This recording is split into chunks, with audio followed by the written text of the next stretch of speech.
ప్రత్యేకించి ఈ రోజున వర్గీకరణకు సంబంధించి దీనికి మనస్ఫూర్తిగా ఈ స్థాయి దాకా వచ్చింది అంటే ఒకళ్ళు మందకృష్ణ మాదిగ గారు అయితే దాన్ని ముందుకు తీసుకెళ్లిన వ్యక్తి శ్రీ నారా చంద్రబాబు నాయుడు గారు అధ్యక్షుడు.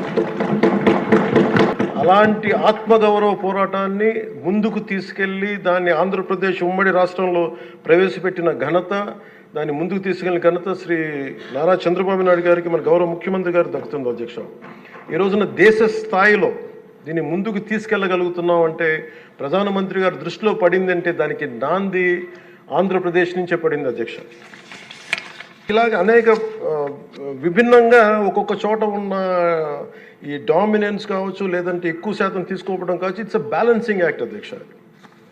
ఇది వీటన్నిటిని గుర్తించి మనస్ఫూర్తిగా ఈ రోజున నారా చంద్రబాబు నాయుడు గారి ఆధ్వర్యంలో ఈ రోజున ఈ ఎన్డీఏ కూటమి ప్రభుత్వం ఈ మా రిజర్వేషన్ వర్గీకరణ బిల్లుని మనస్ఫూర్తిగా జనసేన తరపు నుంచి మనస్ఫూర్తిగా మేమందరం సమర్థిస్తున్నాం అధ్యక్ష. ప్రత్యేకించి నేను మొన్న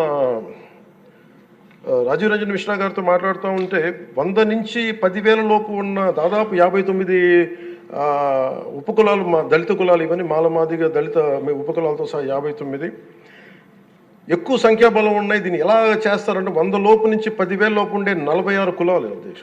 కొన్ని కులాలు దాదాపు 30-40 మంది కూడా ఉన్నారని వారు తెలియజేశారు అధ్యక్ష.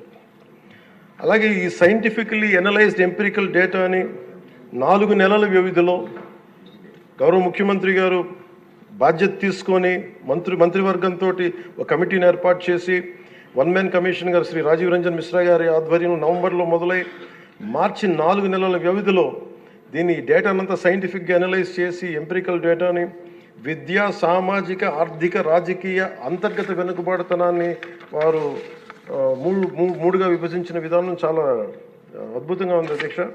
ఇది అందరికీ మేలు చేస్తూనే కోరుకుంటున్నాను.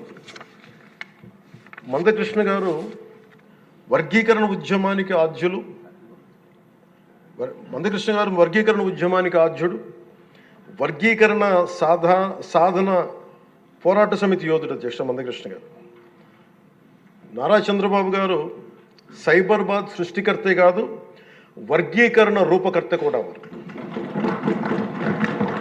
శ్రీ మోదీ గారు నయా భారత్ నిర్మాతే కాదు, వర్గీకరణ ఫలప్రదాత కూడా.